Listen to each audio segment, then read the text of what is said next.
Shalom Bapak Ibu Saudara yang dikasihi oleh Tuhan kita Yesus Kristus. Kami ucapkan salam jumpa kembali di dalam podcast Mutiara hari ini.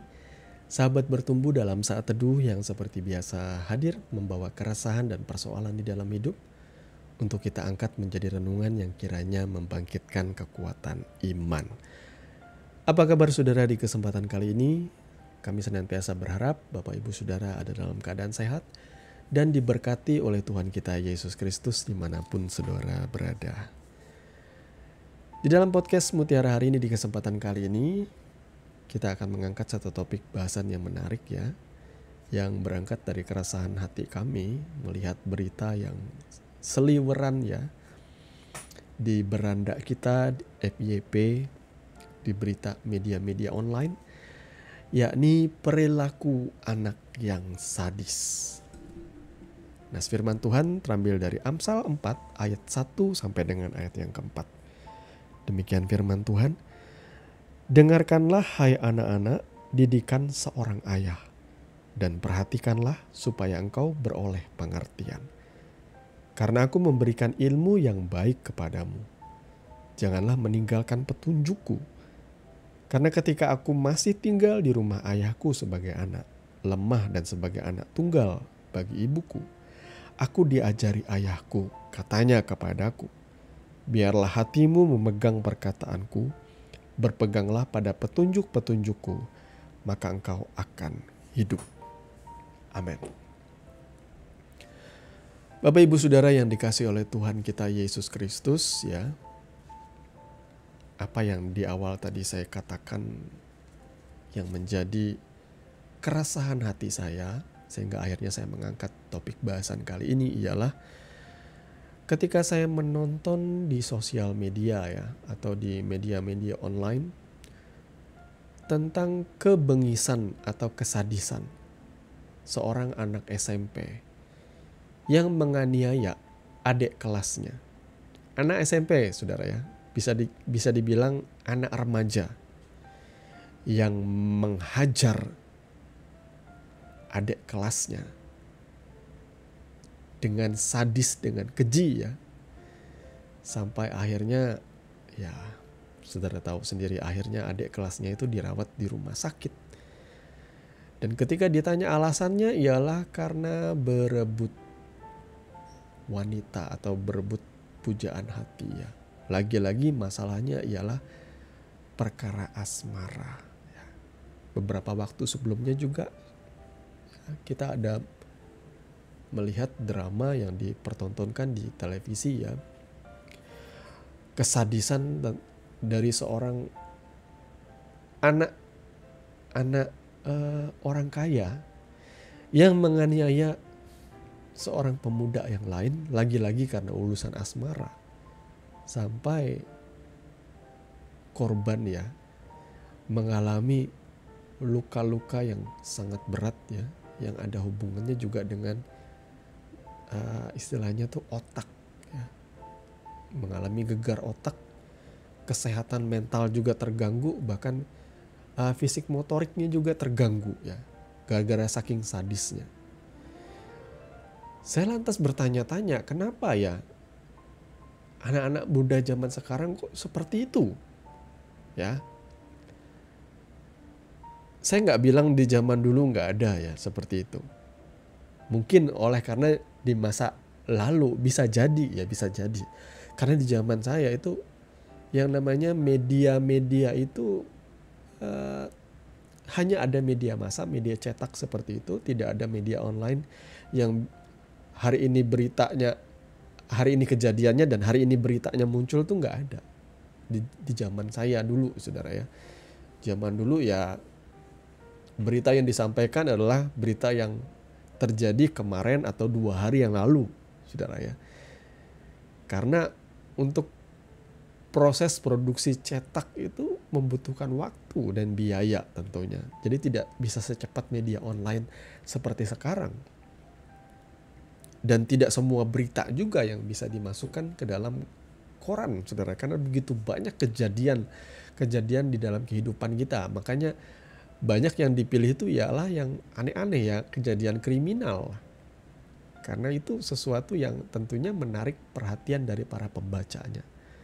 Nah, sekali lagi kita bertanya, kenapa begitu sadisnya anak SMP ini sehingga ia bisa menganiaya adik kelasnya yang notabene sebenarnya bisa dibilang teman sebaya lah, satu sekolah kan. Ya, setelah diselidiki pun ternyata si anak penganiaya ini sudah 2-3 kali pindah sekolah karena terkenal bandel, nakal, dan memang sadis ya. Lagi-lagi saya bertanya-tanya kenapa ini bisa terjadi. Maka jawabannya itu ada di dalam kebenaran firman yang barusan kita baca tadi. Saya yakin yang paling mendasar, yang paling diperlukan seorang anak di tengah-tengah keluarga itu adalah didikan orang tuanya. Ya. Didikan orang tua itu sangat penting, saudaraku. Bahkan didikan orang tua itu penting disampaikan, penting diberikan sejak anak kita itu lahir ke dunia ini. Ya. Walaupun banyak kali kita berpikir bahwa mendidik anak itu adalah saat ia mengerti, saat ia sudah besar. Sebenarnya enggak, mendidik anak itu memang sejak ia lahir. Mendidik anak itu ialah dengan memperlakukan dia juga dengan kasih sayang. Jangan kira bahwa mendidik itu semata soal kita menasehati, memberikan aturan, memberikan perintah, tidak. Tetapi bagaimana kita memperlakukan anak kita dengan penuh kasih sayang. Karena kasih sayang itu sendiri adalah didikan. Betul, saudaraku? Seorang anak yang bengis, biasanya, maaf ya, ia juga di rumah diperlakukan dengan cara seperti itu. Jadi, sekalipun ia dikasih tahu, kamu jangan bandel, kamu jangan nakal. Tetapi ketika ia tidak mendapat kasih sayang dari orang tuanya, ketika ia hanya mendapatkan yang namanya bentakan, pukulan, hajaran, maka semuanya itu akan juga tertanam di dalam hati dan pikirannya. Dan ia akan memperlakukan orang lain pun dengan cara seperti itu. Ketika ia tidak mendapat kasih sayang, pengakuan, sanjungan, pujian, maka ia akan haus akan hal itu dan ia mencari di luar pengakuan itu. Ya. Orang biasanya akan mencari pengakuan dengan mencari perhatian. Dia pengen jadi jagoan supaya dilihat orang, supaya ditakuti orang, supaya disegani orang, supaya dihormati orang. Karena ternyata dia di rumah value-nya tidak mendapatkan penghargaan dari orang tua. Orang tuanya cuma bisa marah-marah. Makanya ingat saudara ya, hari ini ada begitu banyak pelajaran-pelajaran parenting. Ini saya mau ingatkan kepada orang tua, anak-anak muda. Mari anak-anak muda, hargai masa mudamu. Jangan kiranya kau dipimpin oleh hawa nafsumu belaka. Ya. Pernikahan oleh karena kecelakaan itu tidak akan pernah menjadi pernikahan yang baik, saudaraku. Karena saudara sedang main-main. Saudara tidak berencana untuk menikah dengan kudus. Karena memang saudara mencintai dan mengasihi Tuhan dan mengasihi pasangan saudara, tidak.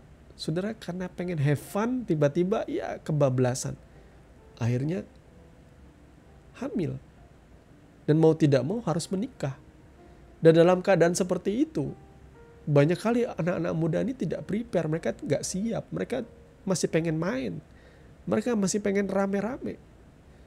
Akhirnya anak tidak terurus, tidak istilahnya diberikan kasih sayang. Papa mamanya bertengkar di rumah karena kesiapan usianya juga, mentalnya juga tidak siap tuh berumah tangga. Dan saudara juga yang berumah tangga, mari pikirkan baik-baik. Saudara harus betul-betul mempersiapkan diri saudara. Menghargai bahwa rumah tangga itu adalah istilahnya Tuhan berkenan menaungi keluarga rumah tangga saudara. Maka jangan main-main dengan pernikahan itu. Saudara harus memastikan bahwa ketika saudara memiliki anak, saudara harus effort memberikan kasih sayang dan berkomitmen bahwa aku mau mendidik anak ini menjadi anak yang baik, takut akan Tuhan, dan saudara memberikan teladan bagi dia. Contoh, saudara ya. Saya bukanlah orang tua yang sempurna ya. Ada banyak kali juga saya bahkan kadang ketika kebablasan, saya dan istri juga kadang bisa bertengkar di depan anak kami tanpa sengaja. Karena emosi, saudara ya. Tapi banyak kali kami tahu lah menempatkan diri kami tidak bertengkar di depan anak kami. Tetapi kadang-kala kita tuh bisa kebablasan dan bisa bertengkar di depan anak.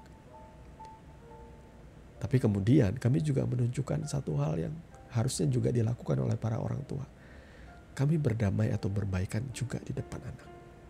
Dan kami tahu bahwa semuanya itu akan terekam di dalam hati dan pikiran anak kami. Bahwa kelak ketika ia dewasa, ia pun akan mengambil contoh itu. Bahwa orang tua itu tidak ada yang sempurna, mereka bisa bertengkar. Mereka bisa ribut dengan pasangannya karena perbedaan pendapat dan lain sebagainya. Tetapi mereka juga bisa berbaikan dan berdamai. Makanya kadang-kala kalau saya lagi ngobrol sama istri, lalu kita membahas satu hal, kadang-kadang akhirnya kita berbeda pendapat, lalu nada suara kita mulai semakin tinggi. Kalau ada anak saya di situ, dia akan berkata, "Pak, jangan marah-marah, atau baikan sama mama, papa yang salah." Padahal kan gak ada yang salah, gak ada yang benar, karena perbedaan pendapat itu wajar kita untuk bertengkar, itu biasa ya. Asal jangan banting-banting barang, bahkan melakukan KDRT, itu jahat ya. Tidak boleh seperti itu, saudara ya. Ya. Saya tahu bahwa kemarahan karena perbedaan itu saya tahu. Saya tahu emosi itu memuncak. Rasa pengen memukul, pengen melempar, atau pengen merusak barang-barang itu ada dalam pikiran saya, itu ada, saudaraku ya. Karena kita ingin menunjukkan ego kita, kemarahan kita tuh iya. Tetapi kalau saudara belajar merasakan di dalam hatimu damai sejahtera dari Tuhan, dan saudara sadar bahwa saudara mulai berpikir ulang lah, lebih baik saudara tuh diam aja kalau marah lah.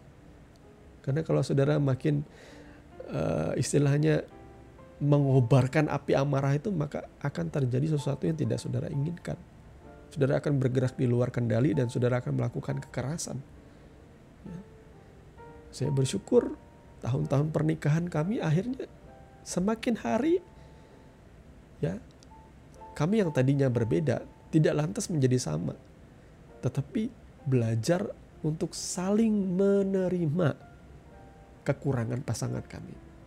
Ya, saya tidak merasa bahwa saya sempurna, tapi istri saya bisa menerima kekurangan saya, bisa memaklumi, dan sampai pada titik tertentu dia sanggup menghandle itu.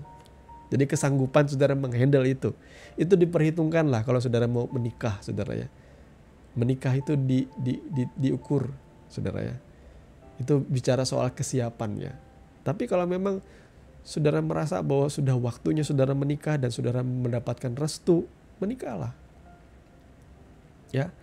Tapi sekali lagi, berkomitmenlah mendidik anakmu. Kalau engkau sudah dipercayakan anak ya oleh Tuhan, atau mungkin saudara tidak memiliki keturunan lalu saudara mengangkat seorang anak, pastikan bahwa saudara berkomitmen untuk mengasihi anak itu. Ya. Ini juga ada berita ya tentang bayi yang tertukar ya beberapa waktu kemarin, saudara ya. Selama kurang lebih setahun karena kelalaian dari petugas di rumah sakitnya. Ya, saya katakan ketika mendapatkan berita itu, saya membayangkan memang anak kami itu sudah berumur lebih dari 1 tahun, saudara. Aku sudah hampir 6 tahun. Umur anak kami sudah hampir 6 tahun. Saya membayangkan gini ya. Bonding saya dengan anak kami itu selama kurang lebih 6 tahun itu luar biasa. Ya, ada banyak hal yang berubah dari diri saya juga dengan keberadaan anak ini. Saya menyadari bahwa anak itu memang pemberian dari Tuhan. Nah, sampai umur 6 tahun ini ya, saya membayangkan bagaimana kalau seandainya ternyata anak kami tertukar ini. Ini saya berandai-andai, tidak lah, kenyataannya juga tidak ya. Ini saya berandai-andai aja. Seandainya kalau anak kami tertukar dan sampai umur 6 tahun dia sudah begitu dekat bondingnya sama kita, saya katakan saya gak mau melepas anak saya. Walaupun dia bukan darah daging saya pada akhirnya. Biarlah anak kami darah daging itu jadi anak orang lain saja. Biar ini jadi anak saya.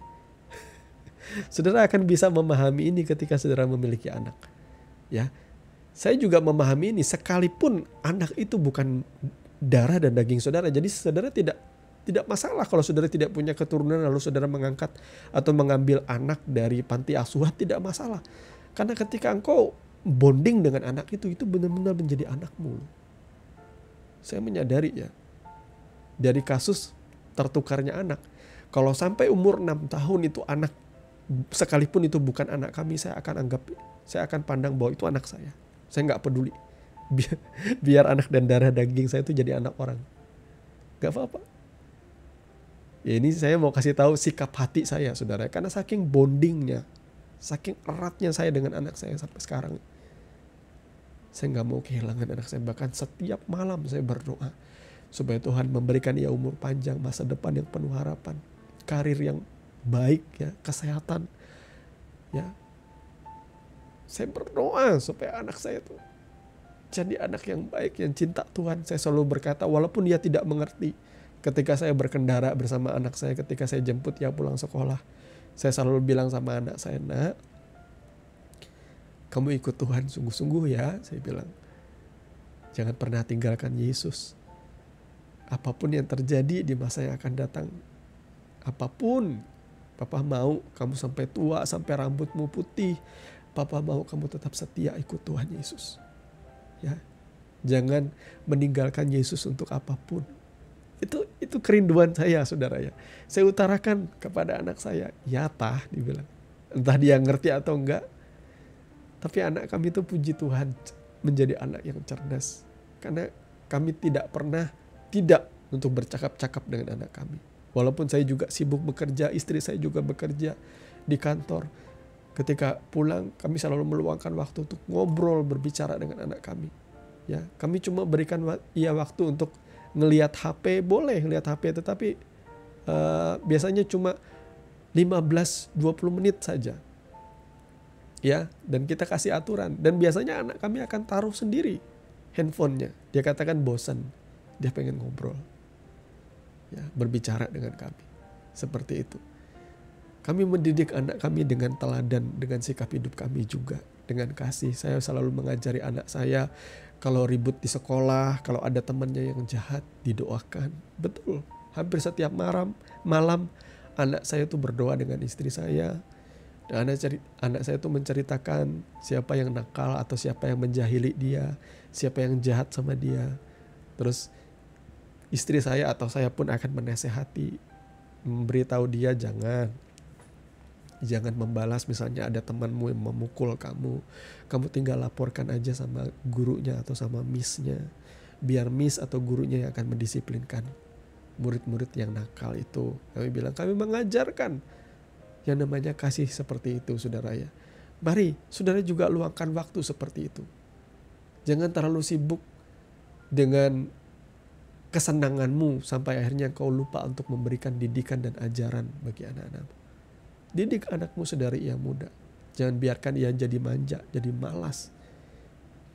Kadang-kala kalau anak saudara sudah bandel sekali, sudah kepalang bandel, maka didiklah ia dengan rotan. Ya, Alkitab menyarankan kalau ada anak bandel itu memang harus dipukul. Mungkin ini tidak sesuai dengan konsep-konsep dari Kak Seto mungkin dan sebagainya seperti itu ya. Tetapi Alkitab saya berkata bahwa kalau anak tuh bebal, ini pada level yang sudah nakal, bandel luar biasa ya, itu memang harus didisiplinkan dengan cara dipukul dengan tongkat, dengan rotan di Alkitab katakan. Walaupun kami tidak pernah memukul anak ya sampai hari ini, karena anak kami tidak pernah sebebal itulah. Ya, karena kami mendidik anak kami itu betul-betul benar ya. Ya. Kalau seandainya anak kami melakukan sesuatu kejahatan yang akhirnya membuat ada orang celaka dan mendorong orang sampai ini, mungkin kami akan mendisiplinkan anak kami. Bahkan mungkin dengan pukulan. Tetapi sejauh ini ya kami rasa kami cukup berhasil lah mendidik anak kami secara komunikasi, kasih sayang yang kami berikan seperti itu. Mari Bapak-bapak, ibu-ibu, selagi masih ada kesempatan, Jangan cuekin anakmu demi kesenangan-kesenanganmu. Ketika engkau diberikan anak, maka itu sebuah tanggung jawab. Maka besarkanlah ia dengan penuh kasih sayang. Didiklah anak-anakmu dengan penuh kasih sayang. Berikanlah ia cinta. Ajaklah ia ngobrol. Jangan sibuk. Ketika engkau punya kesenangan lalu engkau kasih HP anakmu. Banyak kejadian ya. Orang tua yang memberikan HP, akhirnya anaknya sukar bicara. Ya, speech delay ya, lambat ngomong.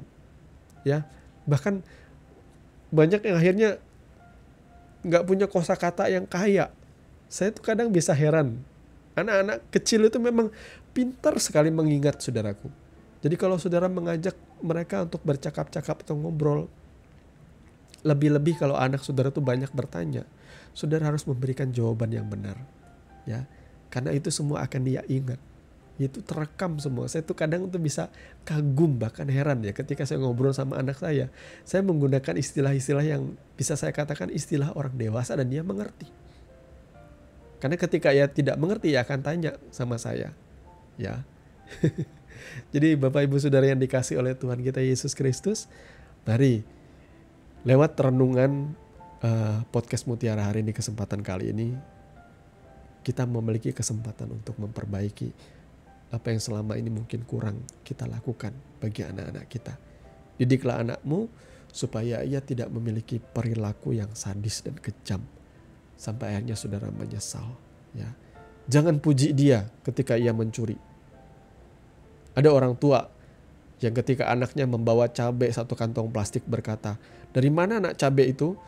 "Saya mengambil, Bu. Saya mengambil punya tetangga di sebelah." "Kamu kasih tahu nggak?" "Enggak. Saya diam-diam ngambil." "Bagus, Nak.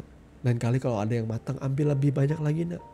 Nah, itu bahaya, saudaraku. Jangan kasih ajaran didikan yang membenarkan kesalahan itu. Nanti suatu saat, ketika anakmu sudah besar dan dia menjadi perampok, menjadi begal, dan masuk penjara, saudara cuma bisa nangis-nangis, "Nak, kenapa kamu melakukan seperti ini, Nak?" Ini juga khotbah pendeta zaman dulu ya, saya ingat ya. "Kenapa, Nak? Kamu merampok, kenapa kamu mencuri, Nak? Ibu gak pernah ajarin seperti itu, Nak."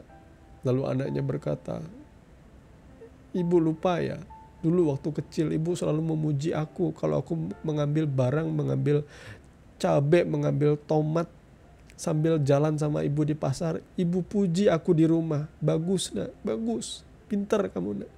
Makanya inilah yang terjadi sama saya, Bu. Saya masuk penjara karena ibu bilang saya pintar saat saya mencuri. Saya pintar saat saya mengambil barang orang lain." Itu saudaraku ya. Jangan mengiyakan, kalau salah bilang salah. Kalau itu kejahatan bilang itu jahat. Jangan pernah menjadi orang tua yang mendidik, "Nak, kamu kenapa nangis?" "Wah, kelahi Pak di sekolah." "Gak boleh nangis. Lawan. Balas, pukul, hajar." Jangan jadi seperti itu, saudaraku. Makanya anak saudara akan jadi preman seperti ini. Ya, tidak punya mental mengasihi, tidak punya mental mengampuni. Hanya pengen pakai hukum rimba. Iya kalau menang terus. Gimana kalau anak saudara dianiaya? Karena ada banyak kasus ya. Ada banyak kasus beberapa waktu di tahun 70-80 tuh zaman-zaman masih premanisme, bukan premanisme, geng ya, antar geng itu ya. Ada banyak anak-anak muda itu yang mati loh. Bahkan ketika mereka dalam perjalanan pulang ke rumah, mereka dicegat oleh salah satu geng dan dihajar, bahkan ditusuk dengan pisau berkali-kali. Ya itulah kejamnya kehidupan, saudara ya. Tapi saya percaya kalau saudara mendidik anak saudara di dalam roh takut akan Tuhan, Tuhan pasti menyertai. Ya, Tuhan pasti memberkati, melindungi anak saudara. Saudara tidak usah khawatir. Anak cucu orang benar itu Tuhan pelihara. Maka jangan pernah meninggalkan didikan orang tuamu. Wahai anak-anak yang kebetulan mendengarkan podcast ini, ingatlah, orang tuamu memarahi engkau, mendidik engkau dengan suatu tujuan yang baik. Tidak ada orang tua itu yang mengajari saudara sesuatu yang jahat. Orang tua akan mendidik saudara dalam kebenaran, supaya saudara menjadi orang yang kuat, tidak manja, menjadi orang yang sukses berhasil di masa yang akan datang. Tuhan Yesus memberkati firman-Nya dan mari kita berdoa. Bapa Surgawi, Bapa di dalam nama Tuhan Yesus, terima kasih untuk kebenaran firman yang sudah sama-sama kami renungkan di kesempatan kali ini. Biar Tuhan berbicara dan mengajar setiap kami, sehingga kami menjadi anak-anak yang dengar-dengaran akan nasihat orang tua kami. Selagi kami masih hidup, kami mau memegang teguh Tuhan apa yang menjadi didikan, teguran, dan ajaran di dalam kehidupan kami. Ajar kami juga menjadi orang tua yang baik, yang memberikan didikan, ajaran, kasih sayang, bahkan meluangkan waktu untuk berkomunikasi dengan anak-anak kami. Sehingga mereka mendapatkan pujian, kasih sayang yang cukup di rumah. Mereka tidak perlu lagi mencari pengakuan, pujian dari orang-orang di luar sana. Ketika anak-anak perempuan disayang oleh papanya, oleh mamanya, dipeluk, dihargai, diberikan apresiasi, maka mereka tidak akan mudah jatuh ke dalam pelukan pria-pria kurang ajar brengsek di luar sana. Mereka sadar bahwa mereka dicintai, dikasihi. Bahkan kami percaya Tuhan, kasih-Mu bahkan lebih daripada apapun. Terima kasih Bapa, di dalam nama Tuhan Yesus kami berdoa. Haleluya. Amin. Saudaraku yang dikasihi Tuhan, saudara sudah mendengarkan kebenaran firman yang kiranya boleh menjadi dasar dan kekuatan di dalam setiap kehidupan saudara. Sampai bertemu lagi di podcast Renungan Firman Mutiara hari ini yang berikutnya. Kasih karunia menyertai saudara sekalian. Shalom.